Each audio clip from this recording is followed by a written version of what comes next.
Year 2016 was actually very successful for Xiaomi. They have earned in billions and sold millions of Redmi Note 3, the most successful and very good smartphone for 2016. Now in 2017, they have bought a new smartphone, that is Redmi Note 4 in India, with 13 megapixel camera from 16 megapixel and with a sort of inferior chipset. So is this device worth talking about and worth spending your money upon? We will find out in this review. So this is Sahi from TECHIE TWEAKS, guys. Let's get started.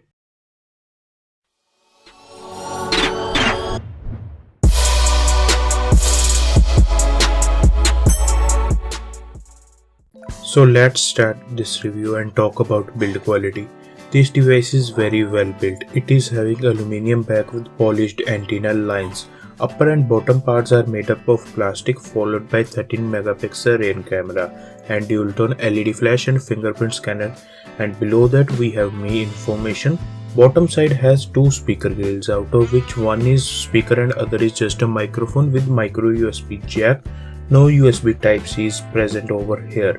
Left side has hybrid SIM tray. It can accept either two SIMs or one SIM with one micro SD card.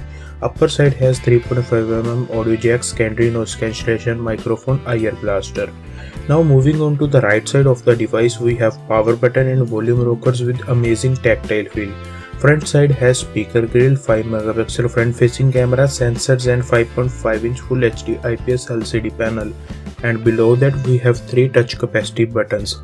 Now summing up the build quality of the device and improvements over Redmi Note 3, like more rounded back, 2.5D curved glass, new color options. This device has scored 7.5 out of 10 because of no mention of screen protection used by the company.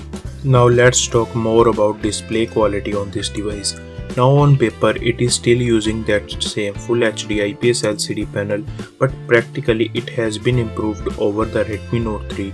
Now the colors are more accurate, contrast and saturation levels are on point, overall display is very sharp and looks natural to the eyes. The whites are looking really white and the blacks are good too. It has great sunlight legibility, displays bright indoors and outdoors. Xiaomi also give options to change color and contrast levels, and also there is present reading mode, which I really like on this device. Viewing angles of this display are really good, due to that viewing movies and YouTube videos was fun. So for display it has scored about 8.5 out of 10. So after talking about build and display quality of the device, we will talk about performance on this device, which is powered by Qualcomm Snapdragon 625S chipset along with the Adreno 506S GPU with 2GB, 3GB or 4GB of RAM and 32 or 64GB of internal storage. Note that one we are using in this video is 3GB RAM variant. Talking about gaming on this device, I have made a separate gaming review of this device, so just click on I button after watching this video. Now to sum the gaming review up, I would say it handles the game really well. Even on high settings the SoC inside performs really well. The GPU is very powerful on this device. Doesn't matter which game we play at it, the performance is very good. Also the best part about gaming on this device is that even when stressed up it is not getting heated up because of very power efficient 14nm FinFET technology by Snapdragon 625, so credits to Qualcomm, and in this department it has scored 8.5 out of 10. Now let's talk about user interface or general UI performance on this device. It is running on MIUI 8, which has Android 6.0.1 Marshmallow as base and December security patch. Needless to say, this MIUI is far different from stock UIs. But nevertheless, this offers variety of customization and very useful feature. I have already made a dedicated video for tips and tricks and top features of this MIUI 8, which you will find in I button. Also guys, I am using the 3GB RAM variant, and the multitasking or the RAM management experience on this device is very good. Also the animations are very smooth, and to sum it up I would say, and considering all this, it has scored 8.5 out of 10 in this department. Now let's talk one of the most important factors, and that is camera. Camera is improved over the Redmi Note 3, but still to explain these things in short, I would say the camera is still very average. Pictures taken in good lighting situations are actually really good. There is good amount of detail with good color reproduction, and the dynamic range is also decent. But when we move to indoor lighting situations, the performance is very average. The colors are off, there is not good amount of detail, exposure and saturation is not right.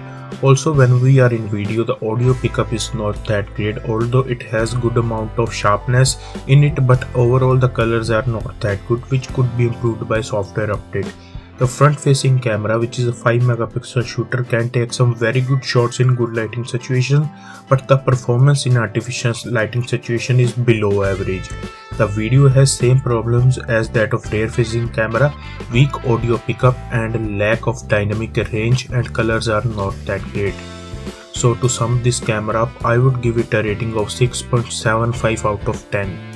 Now let's talk about that thing for what the smartphone is bought, and that is call quality, which is very good on this device. It was very loud, crisp and clear. I had no problem with call quality and no issues with the network reception on this device, which is having hybrid SIM slot. I was using it with Airtel 4G and Jio 4G. Now talking about speaker quality, I just like the speaker placement over the Redmi Note 3, which is now bottom right. Even though the quality is very good on this device, it is not the loudest, so the speaker quality is very average. On the other hand, if we talk about 3.5mm audio jack, the quality is very good on that, and also you get equalizers to adjust the sound according to you. So in this department it has got another very good score, that is 8.5 out of 10. So guys, now talking about the battery life on this smartphone, I have to say I'll not speak but the numbers speak. It has got the 4100 mAh of battery with Qualcomm Snapdragon 625S chipset, which is built on 40nm FinFET technology, and this combination is a killer competition because the battery life you are getting on this smartphone is really good. It's a very power efficient chip. Considering the screen on time, in my case I was getting a screen on time from 9 hours to 10.5 hours and even up to 11 hours. So considering the battery life, I am very happy with the smartphone. So guys, in this department it has got 9.5 out of 10. What thing I am missing is actually the fast charging. So if this smartphone would have fast charging support, that would have been great. Also guys, it is good to know that this smartphone has got each and every sensor which is required, from auto brightness sensor to gyroscope etc. It is good to know that this device has active fingerprint scanner at the back, which is very fast and reliable, and you can also use it to lock apps by default. It has got LED notification light at the front in different colors. The buttons present in the bottom of the display are having haptic feedback and also backlighting. Also there is presence of IR blaster at the top, which we can use to operate our electronic appliances. So in this department it has got up to 9.5 out of 10. So at last, to sum up this review, I would say that this is a smartphone having good build and display quality, amazing battery life, very good call quality, good performance as well. But you have to compromise on camera quality. So considering all the things and price to perform ratio, this device has got overall rating of 8.5 out of 10. But I would really recommend you to use this device with a good quality case and glass protector. But if you want to try and get the better camera, you can go and try Honor 6X, Cool One, or wait for the next Moto G5. Use our links if you want to buy either of these smartphones because they will help out the channel. That's it from the video. Please like the video if you have liked it and share with your friend. Subscribe to our channel and also enable the notification icon so that when we will upload a new video, you will get to know about it first. Do follow us on our social media network. The links are in description box as well as on your screen right now. This is Sai from TECHIE TWEAKS signing off. Thanks for watching.